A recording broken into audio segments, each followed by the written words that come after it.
Party का बड़ा नेता हूँ, मुझ में तो बस एक छोटी सी लगन लगी हुई है अपने समाज को आगे बढ़ाने की। मैं पिछले 15 वर्षों से समाज के लिए काम कर रहा हूँ। जब मेरी आयु मात्र 22 वर्ष की थी, मैं तभी से समाज के लिए आगे बढ़ रहा हूँ। और आज भाई जितेंद्र प्रजापति जी के सहयोग से मेरी आप लोगों से शायद तीसरी मुलाकात है। अभी अभी एक समस्या भाई ने रखी, इंजन नहीं है। इंजन कैसे बनेगा?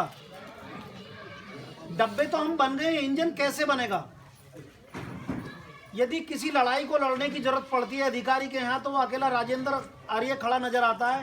पीछे जब मुड़ के देखता हूँ तो एक भी डब्बा नजर नहीं आता। बड़ी बड़ी बातें हम लोग मंच के माध्यम से कह जाते हैं, मंच पे खड़े होकर बड़ी बड़ी बातें कह जाते हैं, और जब लड़ाई लड़ने का नंबर आता है तो पीछे की तरफ भाग जाते हैं। जब पीछे मुड़ के देखा तो पीछे एक भी सिपाही साथ नहीं है। तो सबसे पहले ये चीज ये है कि हम सबको एकजुट होना होगा, एक साथ चलने का प्रयास करना होगा। जब तक हम एकजुट नहीं होंगे, इस चीज को, इस विचारधारा को बिल्कुल त्यागना होगा। माता जी, मेरी छोटी सी बात, अभी बात पूरी नहीं हुई है, मैं आपकी बात भी सुनूंगा। हमें इस चीज को बिल्कुल त्यागना होगा कि यहाँ नहीं होगा।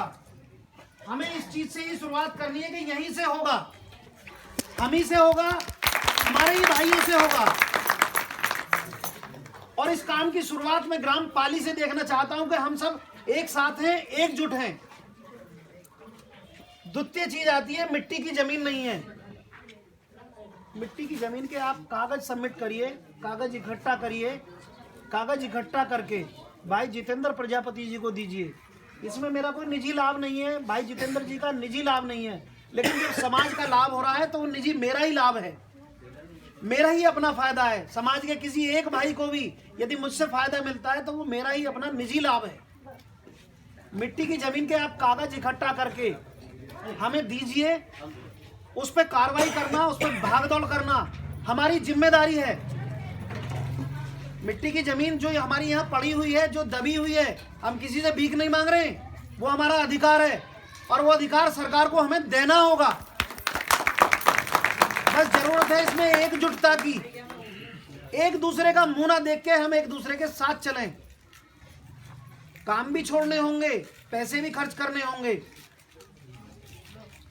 मैं ज्यादा नहीं, केवल 4 भाइयों की डिमांड कर रहा हूं, 4 भाइयों का सहयोग मांग रहा हूं। मुझे 50 नहीं चाहिए, केवल 4 भाई इकट्ठा हों, आपस में सलाह कर लें, मेरे साथ लखनऊ चले। मिट्टी की जमीन दिलाने की जिम्मेदारी राजेंद्र आर्य की होगी। द्वितीय बात धर्मशाला की आती है। गांव में कोई धर्मशाला नहीं है, समाज की धर्मशाला है नहीं, वास्तव में नहीं है। कोई अन्य समाज की भी धर्मशाला नहीं है, धर्मशाला नहीं। ये संगठन अखिल भारतीय प्रजापति कुंभकार महासंघ संगठन जो है, ये समाज के लिए कार्य कर रहा है। पिछले लंबे करीब 50 से 60 वर्षों से समाज के लिए कार्य कर रहा है संगठन। अब बात आती है धर्मशाला की, तो धर्मशाला का इस प्रकार है कि आप कोई भी जमीन चिन्हित कर लीजिए। मैं नहीं कहता 100 गज चाहिए, 50 गज, उस 50 गज में मैं भी सहयोग करूंगा। यदि हमने हजार रुपए प्रति माह भी मिलाए, जो जिम्मेदार व्यक्ति हैं, जिनके काम कारोबार ठीक है, सभी लोग 1000 रुपए देने में सक्षम नहीं होते, तो हजार से भी एक मोटी रकम इकट्ठी हो जाएगी। और 50 गज जमीन के कागज तैयार करके आप मुझे दीजिए। संगठन के माध्यम से धर्मशाला को खड़े करने की जिम्मेदारी अखिल भारतीय प्रजापति कुंभकार महासंघ संगठन की होगी। अभी पिछले दिनों मैं एक मुंबई कार्यक्रम में गया हुआ था, तो बांदा से हमारे एक सज्जन आए हुए थे।